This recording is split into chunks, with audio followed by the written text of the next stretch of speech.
Shalom, 各位弟兄姐妹们平安， selamat pagi Bapak Ibu sekalian. 各位弟兄姐妹们，大家早安。 Pada pagi hari ini kita akan merenungkan satu tema komunitas kasih atau community of love. 我们今天要一同思想一个题目，就是蒙爱的群体。 Ada dua bagian firman Tuhan yang akan menjadi dasar di dalam perenungan kita pada pagi hari ini. 然后我们今天有两处的经文成为我们今天思想的一个总结。 Bagian pertama kita akan membaca bagian dari Yohanes pasalnya yang ke-13 ayatnya yang ke-34 sampai ayatnya yang ke-35. 第一处的经文是在约翰福音第13章34节到35节。 Bagian berikutnya kita akan baca dari Kolose pasal yang ketiga ayat 12 sampai ayat yang ke-14. 然后我们要看歌罗西书第3章12节到第14节。 Kita akan membaca bagian ini, bagian dari Yohanes pasal 13 akan dibaca dalam bahasa Mandarin, dan kemudian bagian yang Kolose akan saya baca di dalam bahasa Indonesia. 我们要用中文来读约翰福音第13章第13到34到35节，然后用印尼文读歌罗西书第3章12节到第14节。 圣经这样告诉我们说：“我赐给你们一条新命令，乃是叫你们彼此相爱。我怎样爱你们，你们也要怎样相爱。你们若有彼此相爱的心，众人因此就认出你们是我的门徒了。” Ya. Selanjutnya dari Kolose pasalnya, saya lupa tadi ya. Ini ayatnya yang berikutnya. Kolose pasalnya yang ketiga, ayatnya yang ke-12 sampai ayat ke-14, demikianlah firman Tuhan. Karena itu sebagai orang-orang pilihan Allah yang dikuduskan dan dikasihinya, kenakanlah belas kasihan, kemurahan, kerendahan hati, kelemah lembutan, dan kesabaran. Sabarlah kamu seorang terhadap yang lain, dan ampunilah seorang akan yang lain. Apabila yang seorang menaruh dendam terhadap yang lain, sama seperti Tuhan telah mengampuni kamu, kamu perbuat juga demikian. Ayat 14, dan atas semua itu kenakanlah kasih sebagai pengikat yang mempersatukan dan menyempurnakan. Demikianlah firman Tuhan. Berbahagialah setiap kita yang merenungkan akan firman-Nya, terlebih lagi yang melakukannya di dalam kehidupan sehari-hari. 这就是神的话语，让我们可以把神的话语存记在心中，并且行在我们的生活上，就有福了。 Bapak Ibu, saya akan menampilkan beberapa gambar. Yang pertama adalah gambar ini. 我要给你们看几幅的图画，其中第一幅的图画是这样的图画。 Bapak Ibu, ada yang tahu kira-kira gambar apa ini? 你们当中有没有人知道这个图画是什么呢？ Ini adalah komunitas hippies. Ya. 这就是叫做 hippies 的群体。 Ya, komunitas ini lahir di sekitar tahun 60 ketika Amerika sedang ada perang Vietnam. 哦，在越南战争的时候，就1960年的时候，这个西比的军体就这样的成立下来。 Pada waktu itu pemerintah Amerika mewajibkan orang-orang muda, anak laki-laki gitu ya, untuk wajib militer, dan sebagian mereka tidak mau memberontak dan masuk ke dalam lingkungan hippies ini. 那么有一些的青年人，美国的政府就要他们去当兵役，所以呢，有一些他们都不愿意去做。 Mereka tidak mau berperang, mereka maunya damai, makanya ada lambang perdamaian di sana ya, yang lingkaran ini. 所以呢，他们愿意有和平，所以他们不要去参加兵役。 Dan para hippies ini kita boleh lihat penampilannya bebas sekali ya. Yang laki-laki rambutnya dibiarkan panjang ya, kadang mereka nggak mandi, pokoknya hidup seenaknya. 他们这一帮的嬉皮的群体呢，他们很自由的在那里生活，他们把他们的头发留长起来呢，还有其他古古怪怪的装束。 Gaya hippies ini ternyata tidak hanya di Amerika, di beberapa negara, mungkin di Indonesia pada waktu itu juga ada orang yang menirunya. 在那个时候，不但在美国有这样的嬉皮的群体，在其他的地方，在印尼也有这样的群体。Saya nggak tahu ya di Indonesia gimana karena waktu itu saya belum lahir, Bapak Ibu. 那个时候我不知道，因为我那个时候还没有出生。Ya, ini adalah gambar yang kedua. 第二幅的图画，你们看，这是这个幅图画。 Gambar ini mungkin Bapak Ibu bisa cukup familiar ya, cukup kenal. 可能你们看了这个图画，可能很熟悉，你们知道。 Sekelompok orang yang naik sepeda, bukan sepeda biasa ya, tetapi sepeda yang sudah jadul, sudah lama. 这一班的人就是骑了脚踏车，这个脚踏车也是很古老的脚踏车。 Gak cuma sepedanya yang lama, pakai bajunya tuh gaya yang lama. 他们不但骑着古老的脚踏车，他们服装也是很古老的服装。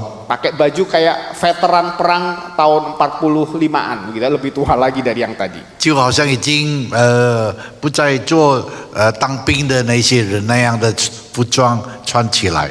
Kalau Bapak Ibu sering berjalan di daerah sekitar Asia Afrika, ada komunitas ini, komunitas sepeda jadul, ya. 那么你们在西亚非干呢，那一条路的时候，你们就看到这一帮人骑着这个古老的脚踏车。 Nah, untuk gambar yang ketiga, 第三个图画，你们看， ya ini mungkin Bapak Ibu nggak terlalu ini ya familiar atau tidak terlalu kenal gitu ya. 可能你们不大熟悉这一幅图画的意思。 Ini mungkin cucu-cucu daripada Bapak Ibu yang lebih kenal dengan gambar ini. 可 Ya. 能你们的孙子们呢会熟悉这个图画的意思。 Kelompok ini itu disebut dengan kelompok cosplay. 这一帮人呢是扮演一种的角色，在那里扮演角色一种的角色。 Apa itu cosplay? Cosplay itu costume player, maksudnya orang yang pakai kostum begitu 呀 ya. 就是表明他们穿的那一些服装，可以表达一种的角色出来。 Dari film kartun Jepang biasanya ya, itu dibikin bajunya kemudian ditiru. 日本那有一个那种的电影，好像电影可以叫人去扮演。 Jadi kalau kita lihat di sini ya, bajunya baju kartun Jepang tapi mukanya muka Indonesia begitu ya. 他们穿的是日本的那种的服装呢，但是其实是本地人。 Rambutnya mungkin pirang tapi kulitnya coklat gitu ya. 他们的头发是染着那一些灰色的头发，其实皮肤是我们本地人的皮肤是棕色的皮肤。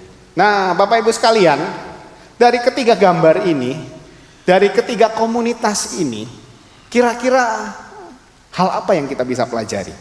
从这三幅的图画里面，我们有一些教训可以知道一些的教训吗？ Apa yang nampak dari ketiga gambar ini atau dari ketiga komunitas ini? 在这三幅图画里面，我们看到是怎么样的一种的形象呢？ Ada yang mau merespon? 有人要回答吗？ Di KU1 tadi betul mereka ya. 有在第一堂那边有很多人有回答，有反应。 Dari ketiga gambar ini, dari ketiga komunitas ini kita bisa melihat bahwa mereka mempunyai cirinya masing-masing. 我们从三幅图画里面，他们每一个人都有他们每一个人的特色。 Dan kita bisa melihat bagaimana dari ciri-ciri itu kita mengenali akan komunitasnya. 那么从他们那一些的特色表现呢，我们就认识到这一帮群体的里面的性质。 Kalau yang kumel itu mungkin orang kumpulannya komunitasnya hippies begitu ya. 他们穿的服装古怪怪的，就是好像嬉皮的那一个群体那样。 Yang rapi, oh ini komunitas sepeda jadul gitu 穿的 ya. 服装比较整齐的时候，就可能比较好了。 Yang lucu-lucu ini adalah komunitas cosplay begitu. 很有趣的那些服装看起来呢，就好像就是说代表扮演一种角色的那一些的群体。 Nah, Bapak Ibu sekalian, di dalam Injil Yohanes pasal 13 tadi Tuhan Yesus berkata, "Aku memberikan perintah baru kepadamu untuk saling mengasihi." 那在约翰福音第13章那里，主耶稣命令他的门徒们说：“我给你们一个命令，就是说你们要彼此相爱。” Dan selanjutnya Tuhan Yesus berkata, dengan demikian semua orang akan tahu bahwa kamu adalah murid-muridku, yaitu jikalau kamu saling mengasihi. 因此主耶稣接下来就是对他们说：你们若有彼此相爱的心，众人就认出你们是我的门徒了。 Jadi murid Kristus itu dikenali dari mereka saling mengasihi. 从他们彼此相爱那个事上呢，就认出他们是基督徒，基督的门徒。 Jadi boleh kita katakan bahwa sesungguhnya ciri komunitas Kristen ialah kasih. 所以我们说基督徒的标记就是说爱。 Dan gereja sebagai komunitas daripada orang percaya, kumpulan daripada orang percaya harusnya menjadi satu komunitas kumpulan yang saling 所以 mengasihi. 教会是一群的我们已经相信的人的结合体，所以呢，在这个群体当中，应该有看到他们的相爱的情况。 Tapi Bapak Ibu sekalian, bukankah kenyataannya tidak mudah gereja mewujudkan apa yang disebut dengan sebagai komunitas kasih?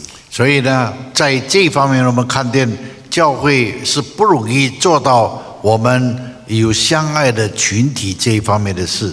Dari tulisan Rasul Paulus kita bisa mengetahui bahwa jemaat di Korintus itu adalah jemaat yang luar biasa, yang diberkati oleh Tuhan dengan penuh karunia, namun ada perpecahan di antara mereka. 从保罗的书信里面给我们看见，教会是那么很多的恩赐在其中，但是他们在里面有纷争，有分裂。 Di dalam sejarah gereja kita bisa melihat bagaimana perpecahan demi perpecahan itu terjadi, hingga saat ini kita melihat begitu banyak denominasi di dalam gereja Tuhan. 所以从教会的历史给我们看见，教会本身有很多的分裂，一直分裂，一直分裂，就造成今天很多的不同的这个教会的群体。 Dan kalau kita lihat realita kita sehari-hari, kita melihat anggota gereja pasea wae, katanya begitu ya. 我们许多时候看见事实就告诉我们说，很多教会的弟兄姐妹们在那里彼此相争。 Karena itulah Bapak Ibu sekalian, melihat realita seperti ini, kita perlu memahami dasar dari gereja, supaya gereja itu bisa menjadi satu komunitas kasih. 所以我们从这里给我们看见，教会必须认识的一个事实，就是说它的真理，就是说我们教会应该有爱的成分在里头。 Kepada jemaat di Kolose, Paulus mengingatkan bahwa sesungguhnya Kristus adalah kepala gereja. 在哥罗西书里面，保罗说到。 弟兄姐妹们要知道，基督就是教会的头。 Dan Paulus juga mengajarkan hal-hal praktis bagaimana kita boleh menjalani kehidupan sebagai satu komunitas yang saling mengasihi. 保罗也给他们学习到如何去实行这个爱的群体方面的真理。 Dan pada bagian yang kita baca tadi, Kolose pasal 3 ayat 12 sampai 14, kita bisa melihat hal-hal yang menjadi dasar bagaimana kita boleh menjadi komunitas kasih. 从哥罗西书第3章那里，我们看见今天教会有成为爱的群体的本质，它应该是怎么样的？ Jadi apakah dasar untuk menjadi sebuah komunitas kasih? 什么是成为我们今天爱群体的基础呢？ Hal yang pertama yang kita bisa pelajari dari tulisan Rasul Paulus ini, bahwa status kita di dalam Kristus itulah yang menjadi dasar kita untuk menjadi sebuah komunitas kasih. 所以在这里头一方面，保罗告诉弟兄姐妹们，我们成为爱的群体的一个正确的地位是在哪里？ Sebelum Paulus menguraikan apa yang harus kita lakukan sebagai komunitas kasih, Paulus terlebih dahulu mengingatkan kepada kita siapa diri kita. 保罗在我们还没有实行这个爱的群体的里面呢，我们要先认识清楚我们到底是怎么样的一个基督徒。 Karena itulah di dalam ayat yang ke-12 bagian A, di situ Paulus berkata, karena itu sebagai orang-orang pilihan Allah yang dikuduskan dan dikasihinya. 所以从